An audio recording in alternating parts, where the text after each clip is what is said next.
This essay example, as well as thousands of others, is available in text format on our website for free and without registration. Simply Google Ivy Panda Free Essays.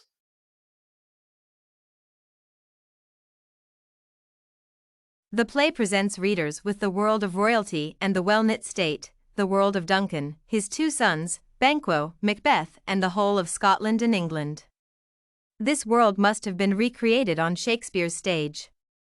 It is seen, it is always present, and even when some parts of it are repudiated, it is there by implication. In Macbeth, hands are used as a symbol of wrong actions and justice. Also, they have direct and indirect meanings depicting the inner feelings of characters and the real world. The motif of hands in Macbeth reveals friendship and warm relations between men. The sergeant's extravagant account of the battle has its special point. In addition to his picture of two exhausted swimmers dragging each other down, the two contestants are described in almost similar terms. Macdonald is aided by Fortune, an unreliable mistress. Macbeth is the minion or darling of valor. Fortune, like the whore she is, deceives Macdonald, while Macbeth rages like a spoilt child, for he behaves most ruthlessly and unceremoniously towards his foe. Which nor shook hands, nor bade farewell to him, till he've seen him from the now he toth chops, and fixed his head upon our battlement. The reference seems to stress the difference between noble courtesy, such as is expected of a host, and Macbeth's actual treatment of the person he met.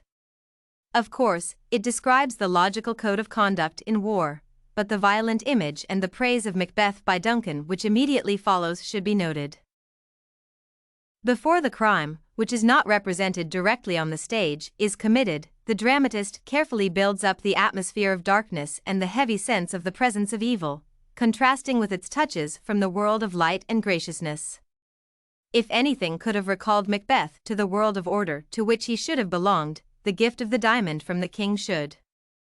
It was peerless among stones, and it protected its possessor.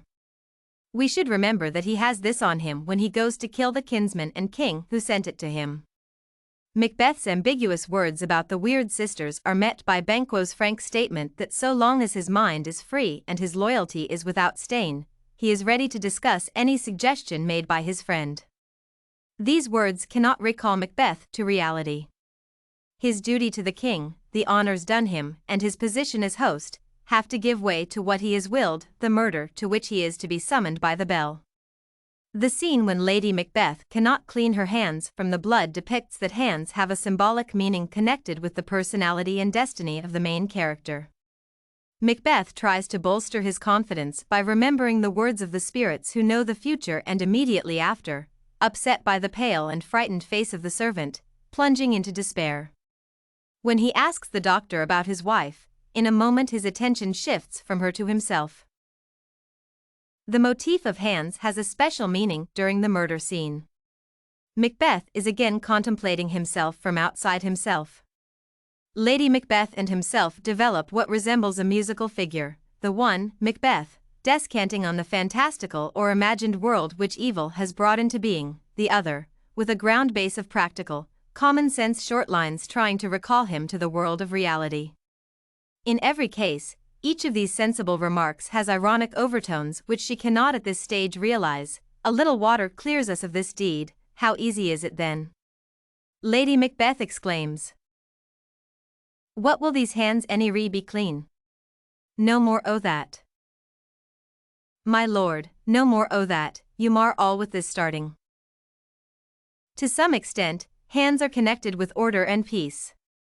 Interestingly, the man who has deliberately placed himself outside the world of men and order should yet be dependent on the order he has rejected. It is not just a man whom he needs for his task.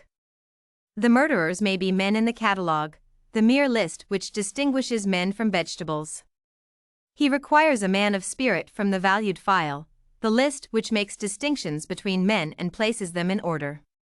The difference between reality as Macbeth understands it and the world of human reality is clear. In sum, the motif of hands symbolizes guilt and responsibility for crimes both Lady Macbeth and Macbeth planned and committed. Macbeth is much more than a straight record of the defeat of the agents of the evil one by the instruments of the powers. Macbeth's sensitiveness to the evil in which he is caught, in Lady Macbeth's process of education, in which she learned that a little water does not clear her of this deed, is to be found in the play's real significance.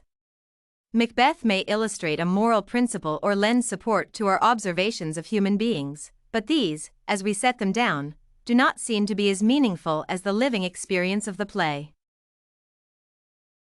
If you want to find more works like this essay on the use of hands as a motif in Shakespeare's Macbeth, head over to ivypanda.com.